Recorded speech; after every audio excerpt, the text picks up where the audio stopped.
নমস্কার বন্ধুরা, সন্দীপনের রান্নাঘরে আপনাদের সবাইকে স্বাগত। আজকে আমি বানাতে চলেছিলাম অনেকের অনুরোধে গুজরাটি পাতরা।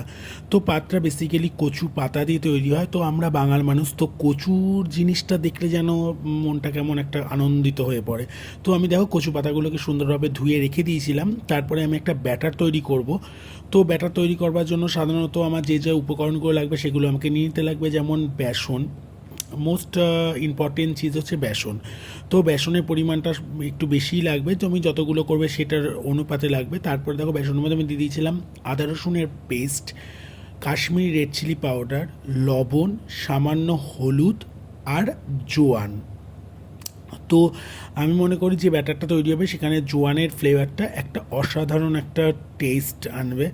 তো দেখো আমি জোয়ান দিয়ে পরিমাণ মতন জল দিয়ে আমি একটা থিক ব্যাটার তৈরি করে নেব, যে খুব পাতলাও না খুব গাঢ়ও না, বাট একটা এরকম ব্যাটার যেটা বেশ একটু কাদা কাদা টাইপের থাকবে।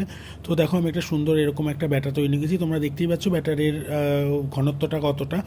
তো এরকম একটা ব্যাটার তৈরি করে নিয়েছি এবং উল্টো দিকে গ্যাসে একটি পাত্রে আমি স্টিমার বসিয়ে আমি জল গরম করতে রেখে দিয়েছিলাম, কেননা এটা ভাপানোর জন্য আমার জল গরমটা খুব জরুরি।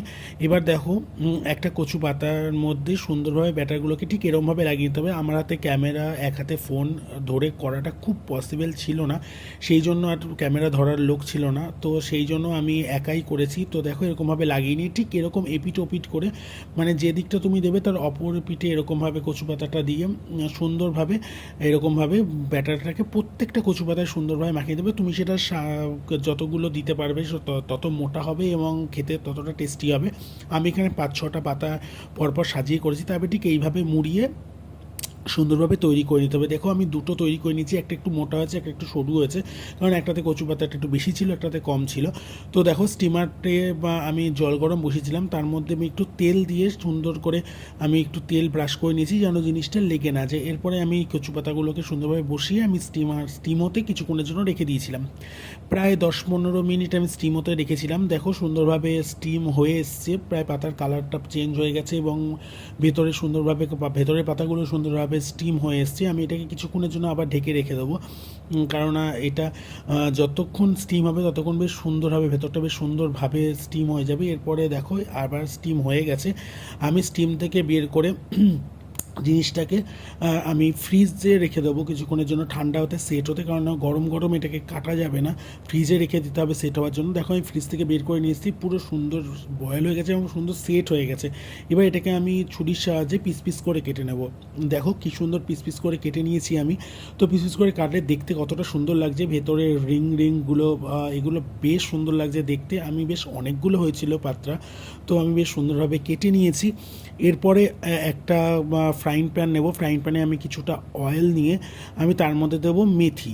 তো পাত্রাতে মেথির ফ্লেভারটা অসাধারণ লাগে, যদি তোমরা কোনোদিনও এরমভাবে করে দেখো বা তোমরা করো বেশ দারুণ লাগবে দেখো করে খেয়ে। তো এটা স্ন্যাক্স হিসাবে খেতে অসাধারণ লাগে, স্ন্যাক্স হিসাবে বেশ মুচমুচে একটা ক্রাঞ্চি, অসাধারণ। আমার ঠিক মানে বলছি আমার জিভে জল চলে আসছে। তো ঠিক এইভাবে বা মেথি তেলের মধ্যে দিয়ে এপিট ওপিট করে সুন্দরভাবে লাল লাল করে কড়া করে ভেজে নেব, যেন পুড়াবে না, না পড়ে, এবং এরকম সুন্দরভাবে একটা কালার চলে আসবে, ব্রাউন কালার। তো ব্রাউন কালার দেখো চলে এসছে, আমি এটাকে এবার সার্ভ করে দেবো। তো আমি প্লেটিং করার আগেই সবার খাওয়া শেষ হয়ে গেছে, তো আমি প্লেটিংটা করব কোথা থেকে। তো বন্ধুরা ভালো লেগে থাকে লাইক করো, সাবস্ক্রাইব করো, আর ফেসবুক থেকে দেখলে আমাকে ফলো করবো। যদি ভুল ত্রুটি হয় তাহলে কমেন্ট করে জানিও। নমস্কার বন্ধুরা।